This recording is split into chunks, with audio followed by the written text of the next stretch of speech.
students, this is Chandrakant Sadashivarkiri, Assistant Professor, Department of Commerce, Government First Grade Women's College, Bailongal.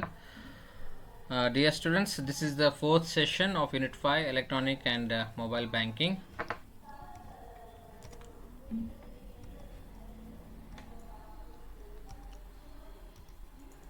So in this session, we are discussing bankers' automated clearing system and advantages of electronic banking. So bankers automated clearing system, BACS.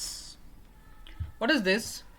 Under this system, customer can arrange for their computers to output details of pays, account numbers and branch codes onto a tape in a format specified by BACS. This had to be delivered to the BACS center, which would then process it and pass the details to the appropriate banks. So ಇಲ್ಲಿ ಏನಪ್ಪ ಇದು ಅಂತಂದರೆ, ಈಗ ನೀವು 10 ಜನಗಳಿಗೆ payment ಮಾಡಬೇಕಾಗಿತ್ತು ಅಂತ ಹೇಳಿರಿ. ಆ 10 ಜನದ ಡೀಟೇಲ್ಸನ್ನು ನೀವು ಒಂದು ಸ್ಟೇಟ್ಮೆಂಟ್ ರೆಡಿ ಮಾಡಿ ಬ್ಯಾಂಕಿಗೆ ಕೊಟ್ಬಿಡೋದು.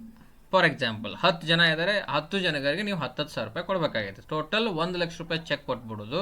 ಆ 10 ಜನಗಳದ ಡೀಟೇಲ್ಸನ್ನು ಒಂದು ಕಡೆ ತುಂಬಿ ಅದನ್ನು ಕೊಟ್ಟಿದ್ರಿ ಅಂತಂದ್ರೆ ಅವ್ರೇನು ಮಾಡ್ತಾರೆ, ಬ್ಯಾಂಕ್ನವರು ಈ ಬ್ಯಾಂಕರ್ಸ್ ಆಟೋಮೇಟೆಡ್ ಕ್ಲಿಯರಿಂಗ್ ಸಿಸ್ಟಮನ್ನು ಯೂಸ್ ಮಾಡಿ ಅವ್ರೇನು ಮಾಡ್ತಾರೆ, ಆ 10 ಜನಗಳಿಗೆ ಪೇಮೆಂಟ್ ಮಾಡ್ತಾರೆ.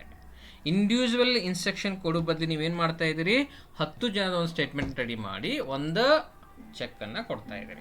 Using this system a large number of payments can be transfer directly in to appropriate account across a number of banks and one payment covering the whole amount is paid out of clients own account. ತಿಳಿತ 1 ಲಕ್ಷ ರೂಪಾಯಿ ಒಮ್ಮೆ debit ಆಗಿರುತ್ತೆ, ಆದರೆ ಆ 1 ಲಕ್ಷ ರೂಪಾಯಿ ಹೆಂಗೆ ಹೋಗುತ್ತೆ, 10 ಜನದ ಅಕೌಂಟಿಗೆ ಹೋಗಿರುತ್ತೆ 10,000 so this is very helpful. ಈಗ ನಮ್ಮ ಸ್ಯಾಲ್ರಿ ಆದ್ರೂ ಇದೇ ರೀತಿಯೇ ಮಾಡ್ತಾರೆ. ನಮ್ಮ ಸ್ಯಾಲ್ರಿ ಸ್ಟೇಟ್ಮೆಂಟ್ ರೆಡಿ ಮಾಡ್ತಾರೆ, ಟ್ರೆಜರಿ ಆಫೀಸ್ಗೆ ಒಪ್ಪಿಸ್ತಾರೆ, ಅಲ್ಲಿಂದ ನಮ್ಮ ಅಕೌಂಟಿಗೆ ಒಂದು ಚೆಕ್ ರೆಡಿಯಾಗಿ ಬರುತ್ತೆ. ಆ ಒಂದು ಚೆಕ್ದಿಂದ ಎಲ್ಲ ಅಕೌಂಟಿಗೂ ಕ್ರೆಡಿಟ್ ಹಾಕೋತಾ ಹೋಗ್ತಾರೆ. This is bankers automated clearing system, BACS. What are the advantages? It helps for reducing the great detailed work.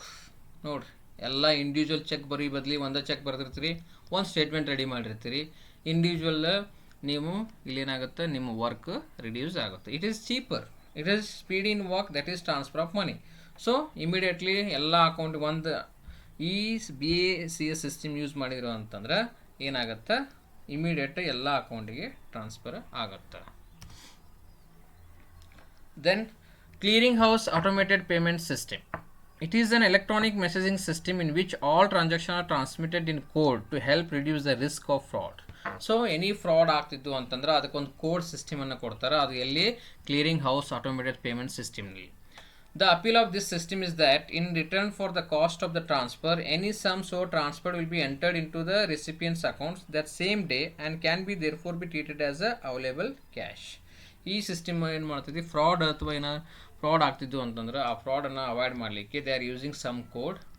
ಅದ್ರ ಮುಖಾಂತರ ಏನಾಗುತ್ತೆ, ಯಾವ ಅಕೌಂಟಿಗೆ ನೀವು ದುಡ್ಡು ಹಾಕಿರ್ತೀರಿ ಆ ಅಕೌಂಟಿಗೆ ಇಮಿಡಿಯೇಟ್ ಟ್ರಾನ್ಸ್ಫರ್ ಆಗುತ್ತೆ. Clearing house automated payment system.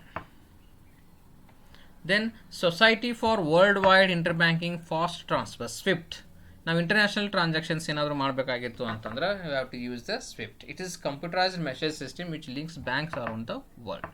Through ಬೇರೆ ದೇಶಕ್ಕೆ ನೀವು ಅಮೌಂಟ್ ಏನಾದರೂ ಟ್ರಾನ್ಸ್ಫರ್ ಮಾಡಬೇಕಾಗಿತ್ತು ಅಂತಂದರೆ you have to use this society of for world wide inter banking fast transfer. Then cash management services. Bank provides various sophisticated services to larger clients to help them manage their funds worldwide. According to cash management services, they can quickly bring together information about across the world and transfer of funds from one part of the world to another to cover shortages to invest temporary surpluses. Even customer can also obtain special details and reports on the international currency market. ಈ cash management services ಎದಕ್ಕೆ use ಆಗುತ್ತಪ್ಪ ಅಂತಂದ್ರೆ, ನೀವು ಒಂದು ದೇಶದಿಂದ ಇನ್ನೊಂದು ದೇಶಕ್ಕೆ amount transfer ಮಾಡಬೇಕಾಗಿತ್ತು ಅಂತಂದ್ರೆ ಅಂಥ ಸಂದರ್ಭದಲ್ಲಿ ಈ ಕ್ಯಾಶ್ ಮ್ಯಾನೇಜ್ಮೆಂಟ್ ಸರ್ವಿಸಸ್ ಯೂಸ್ ಆಗುತ್ತೆ. Then electronic data interchange, EDI. EDI refers to exchange of business information including purchase order and invoices between computers used by cooperating companies. ಈಗ ನಾವು ಯಾವುದೇ ಕಂಪ್ನಿಯಲ್ಲಿ ಇನ್ವಾಯ್ಸಸ್ ಜನ್ರೇಷನ್ ಮಾಡಬೇಕಾಗಿತ್ತು ಅಂತಂದರೆ ಎಲೆಕ್ಟ್ರಾನಿಕ್ ಡಾಟಾ ಇಂಟರ್ಚೇಂಜ್ ಯೂಸ್ ಮಾಡಿ ಮಾಡ್ತಿರ್ತಾರೆ. EDI is an automated system of business to business data exchange. Two primary areas of EDI are data interchange for orders, invoices and etc. Then electronic fund transfer. ಈ electronic data ಇಂಟರ್ಚೇಂಜಿಂದ ಏನು help ಆಗುತ್ತಪ್ಪ ಅಂತಂದ್ರೆ ನೀವು ಒಂದು ಅಕೌಂಟಿಂದ ಇನ್ನೊಂದು ಅಕೌಂಟಿಗೆ ಅಮೌಂಟನ್ನು ಟ್ರಾನ್ಸ್ಫರ್ ಮಾಡ್ಬೋದು. So they are gathering the data will be stored in electronic form. ನೀವು ಯಾವ ಕಸ್ಟಮರ್ ಅಕೌಂಟ್ ಕಳಿಸ್ಬೇಕಂತ ಮಾಡಿರ್ತೀರಿ, ಅಕೌಂಟ್ ನಂಬರ್ ಎಂಟ್ರಿ ಮಾಡಿರ್ತೀರಿ. ಆ account number IFSC code entry ಮಾಡಿದ ತಕ್ಷಣ ಯಾವ branch, which type of account ಅಂತ ಎಲ್ಲನೂ ಡೀಟೇಲ್ಸ್ ಗೊತ್ತಾಗುತ್ತೆ. ಹೆಂಗೆ ಗೊತ್ತಾಗುತ್ತೆ? That data is stored in electronic data interchange. ಅವರು ಆ ಡಾಟಾವನ್ನು ಇಂಟರ್ಚೇಂಜ್ ಮಾಡ್ತಾರೆ ಎಲೆಕ್ಟ್ರಾನಿಕ್ ಫಂಡ್ ಟ್ರಾನ್ಸ್ಫರ್ ಮಾಡುವಾಗ. which have volume in relatively small number of data items and long-term relationship. EDI is the replacement of paper-based purchase orders with electronic equivalents. So ಇದ್ರ ಬಗ್ಗೆ best example ಹೇಳಬೇಕು ಅಂತಂದರೆ, ನಾವೇನು working in a companies ಅಲ್ಲಿ ನಾವು ಕಸ್ಟಮರ್ಗೆ ಯಾವ purchase order rice ಮಾಡಬೇಕಾಗಿತ್ತು ಅಂತಂದ್ರೆ ಈಚ್ ಸಪ್ಲೈಯರಿಗೆ ಒಂದು ಕೋಡ್ ಕೊಟ್ಟಿರ್ತಿದ್ವಿ. ಸೊ ಈ ಎಲೆಕ್ಟ್ರಾನಿಕ್ ಡಾಟಾ ಇಂಟರ್ಚೇಂಜಲ್ಲಿ ಆ ಕೋಡ್ ಎಂಟ್ರಿ ಮಾಡಿದ್ದೀವಿ ಅಂತಂದ್ರೆ ಆಟೋಮೆಟಿಕಲಿ ಆ ಕಸ್ಟಮರ್ ಅಡ್ರೆಸ್ಸು, ಆ ಕಸ್ಟಮರ್ GST ನಂಬರು, ಆ ಕಸ್ಟಮರ್ಸ್ದು ಏನೇನು ಡೀಟೇಲ್ಸ್ ಇರುತ್ತೆ, ಒಂದು ಫ್ಯಾನ್ ನಂಬರು, ಆ ಡೀಟೇಲ್ಸ್ ಎಲ್ಲನೂ ಇನ್ವಾಯ್ಸ್ನಲ್ಲಿ ಅಪೇರ್ ಆಗ್ತಿತ್ತು. ಹೆಂಗಪ್ಪ ಅಂತಂದರೆ ಒಂದು ಕೋಡ್ ನಂಬರ್ ಹಾಕಿದ ತಕ್ಷಣ. ಸೊ ಈ ಎಲೆಕ್ಟ್ರಾನಿಕ್ ಡಾಟಾ ಇಂಟರ್ಚೇಂಜ್ ಏನಾಗುತ್ತೆ, once you are saved the data of related suppliers, ನೀವು ಅವ್ರ ಕೋಡ್ ಹಾಕಿರಿ ಅಂತಂದ್ರೆ ಆಟೋಮೆಟಿಕಲಿ ಪೂರಾ ಆ ಡಾಟಾನ ಫೆಚ್ ಮಾಡಿಬಿಡುತ್ತೆ ನಿಮ್ಮ ಇನ್ವಾಯ್ಸ್ನಲ್ಲಿ. ಇದಕ್ಕೆ ನಾವೇನು ಹೇಳ್ತೀವಿ, ಎಲೆಕ್ಟ್ರಾನಿಕ್. ಇದೇ ಸೇಮ್ ಕಾನ್ಸೆಪ್ಟನ್ನು ಬ್ಯಾಂಕ್ನವರು ಯೂಸ್ ಮಾಡ್ತಾರೆ ಫಂಡ್ ಟ್ರಾನ್ಸ್ಫರ್ ಮಾಡುವಾಗ. ಅಲ್ಲಿ ಒಂದು ಕಸ್ಟಮರ್ ಕೋಡ್ ಇರುತ್ತೆ, ಆ ಕಸ್ಟಮರ್ ಕೋಡ್ ಎಂಟ್ರಿ ಮಾಡಿದ ತಕ್ಷಣ ಆ ಅಕೌಂಟ್ ಡೀಟೇಲ್ಸ್ ಎಲ್ಲ ಬರುತ್ತೆ, ಅವ್ರಿಗೆ ಅವ್ರ ಅಮೌಂಟನ್ನು ಟ್ರಾನ್ಸ್ಫರ್ ಮಾಡ್ತಾರೆ. ಅದಕ್ಕೆ ನಾವು ಎಲೆಕ್ಟ್ರಾನಿಕ್ ಡಾಟಾ ಇಂಟರ್ಚೇಂಜ್ ಅಂತ ಹೇಳ್ತೀವಿ. Advantages of electronic banking. ಇನ್ನು some questions has come on this. Electronic ಬ್ಯಾಂಕಿಂಗ್ದ ಅಡ್ವಾಂಟೇಜಸ್ ಏನಪ್ಪ ಅಂತ ಕೇಳಿದ್ದಾರೆ. ಅದಕ್ಕೆ ನಾನು ಈ ಸೆಷನ್ಸ್ನಲ್ಲಿ ಇದನ್ನು ಕವರ್ ಮಾಡಿದ್ದೀನಿ. Open the account anywhere.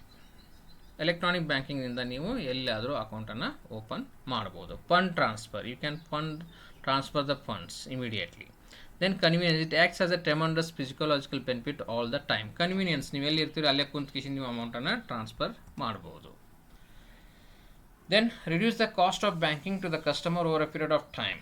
So ಇಲ್ಲಿ ಕಾಸ್ಟೂ ಕಡಿಮೆ ಆಗುತ್ತೆ. ನೀವು ಪೆಟ್ರೋಲ್ ಖರ್ಚು ಮಾಡಿಕೊಂಡು ಗಾಡಿ ತೊಗೊಂಡು ಬ್ಯಾಂಕಿಗೆ ಹೋಗಿ ಅಲ್ಲಿಂದ ಅಲ್ಲಿ ಹೋಗಿ ಕ್ಯೂನ್ಯಾಗ ನಿಂತು ಟೈಮು ವೇಸ್ಟ್ ಆಗುತ್ತೆ, ನಿಮ್ಮದು ಪೆಟ್ರೋಲ್ ಕಾಸ್ಟ್ ಬರುತ್ತೆ. ಅದೆಲ್ಲ ಈ ಎಲೆಕ್ಟ್ರಾನಿಕ್ ಬ್ಯಾಂಕಿಂಗ್ನಲ್ಲಿ ಇರಲ್ಲ. ಮನೆಯಲ್ಲೇ ಕುಂತು ಆರಾಮಾಗಿ ನೀವು ಒಂದು ಅಕೌಂಟಿಂದ ಇನ್ನೊಂದು ಅಕೌಂಟಿಗೆ ಅಮೌಂಟನ್ನು ಟ್ರಾನ್ಸ್ಫರ್ ಮಾಡ್ಬೋದು. Then cash withdrawal from any branch or ATM. ನೀವು ನಂದು SBI ಅಕೌಂಟದು ATM ಕಾರ್ಡ್ ಐತಪ್ಪ, ನಮ್ಮ ಮನೆ ಹತ್ರ ಎಕ್ಸಿಸ್ ಬ್ಯಾಂಕ್ ATM ಐತೆ, ಹೆಂಗಪ್ಪ ಕ್ಯಾಶ್ ವಿತ್ಡ್ರಾ ಮಾಡ್ಕೊಳ್ಳೋದು ಅಂತ ನೀವು ವಿಚಾರ ಮಾಡ್ತಿರ್ತೀರಿ. It's very easy.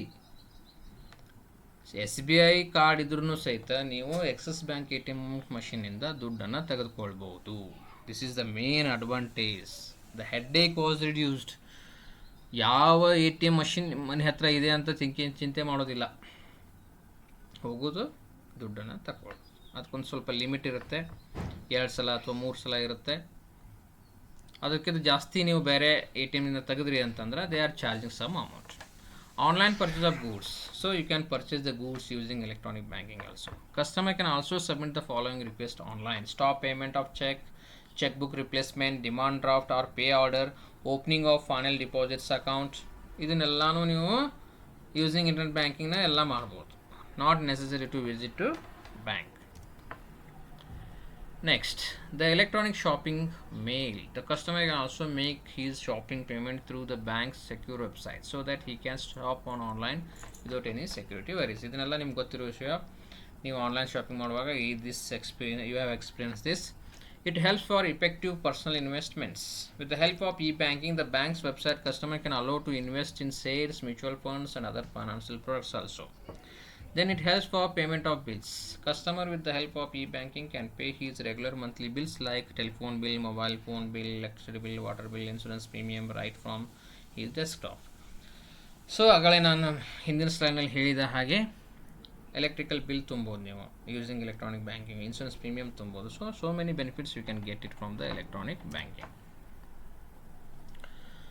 Then advantage to the bank, innovative banks technology driven that banking sector market. So bank noru innovative electronic banking, there's a lot of benefits they are getting. Economy, banking without visiting your bank, it means customer visits to the branch and thereby reduces human intervention. ಇಲ್ಲಿ ಗದ್ದಲೆಗಳು ಕಡಿಮೆ ಆಗಿದಾವೆ. When they introduce the electronic banking, many banks people are not visiting to the bank because they are accessing using their mobiles. Reducing of fraud and misappropriation. Marketing tool indeed. Online banking is an effective medium of promotion, various schemes of bank and helps providing marketing banking activities.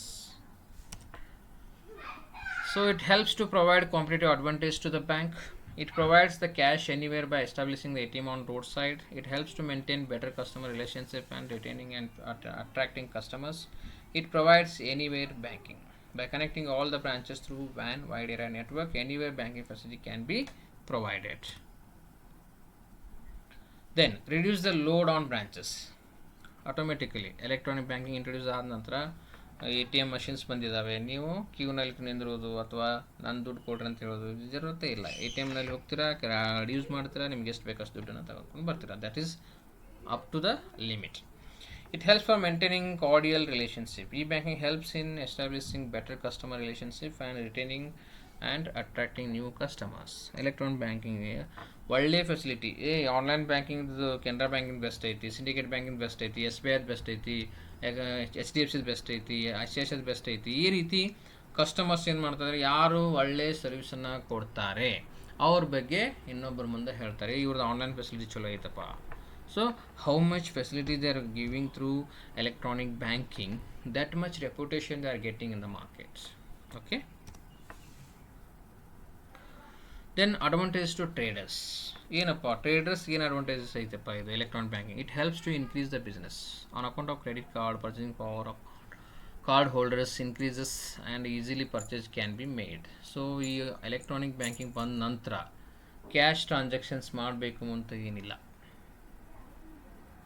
Card use ಮಾಡ್ಬೋದು ಅಥವಾ UPI use ಮಾಡಿ you can transfer the money, you can purchase any material. So ಆವಾಗ ಟ್ರೇಡರ್ಸ್ಗೆ ಯಾವ ರೀತಿ help ಆಗಿದೆ, ಅವ್ರ cash ಎಲ್ಲ ಅವತ್ತೇನು ಟ್ರಾನ್ಸಾಕ್ಷನ್ ಎಲ್ಲ ಕ್ಯಾಶ್ ತೊಗೊಂಡು ಹೋಗಿ ಬ್ಯಾಂಕಿಗೆ ಡಿಪಾಸಿಟ್ ಮಾಡೋಕೆ ಹೋಗ್ಬೇಕಾಗಿತ್ತು. ಈಗ ಹಾಗೇನಿಲ್ಲ, credit card debit card use ಮಾಡ್ತೀರಿ, ಆಟೋಮೆಟಿಕಲಿ ಅದು ನಿಮ್ಮ ಅಕೌಂಟಿಂದ ಡೆಬಿಟ್ ಆಗುತ್ತೆ, ಆಮೇಲೆ ಟ್ರೇಡರ್ ಅಕೌಂಟಿಗೆ ಡಿಪಾಸಿಟ್ ಆಗುತ್ತೆ, ಕ್ರೆಡಿಟ್ ಆಗುತ್ತೆ. So it helps in the reduction of credit sale to customers. ಇಲ್ಲಿ ಕ್ರೆಡಿಟ್ ಸೇಲ್ ಅನ್ನೋ ಕಾನ್ಸೆಪ್ಟ್ ರಿಡ್ಯೂಸ್ ಆಗಿದೆ.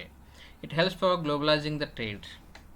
Then it helps for immediate settlement of payment because of development of global and loyal clientele base. It helps for reducing the risk of cash handling. Then advantage to the government. E-banking provides global market to the national products and services. ನೀವು ಎಲ್ಲಿ ಕುಂತಾದರೂ material purchase ಮಾಡ್ಬೋದು. ಈಗ ಒಂದು ಡೆಲ್ಲಿ ಒಳಗೆ ಒಂದು ಏನೋ ಒಬ್ಬರು manufacture ಮಾಡ್ತಾ ಇದ್ದಾರೆ, ನೀವು ಅಮೆಜಾನಿಗೆ ಹೋಗಿ ಆ ಪ್ರಾಡಕ್ಟನ್ನು ಪರ್ಚೇಸ್ ಮಾಡ್ಬೋದು. Then you can make a payment through banks. ಹೌದಾ? ನೀವೇನು ಮಾಡಿದಿರಿ, ನ್ಯಾಷನಲ್ ಪ್ರಾಡಕ್ಟ್ಸ್ ಆ್ಯಂಡ್ ಸರ್ವಿಸಸನ್ನು ಗ್ಲೋಬಲ್ ಮಾರ್ಕೆಟಿಂದನೂ ನೀವು ಮಟೀರಿಯಲ್ನ ಪರ್ಚೇಸ್ ಮಾಡ್ತಾ ಇದ್ದೀರಿ.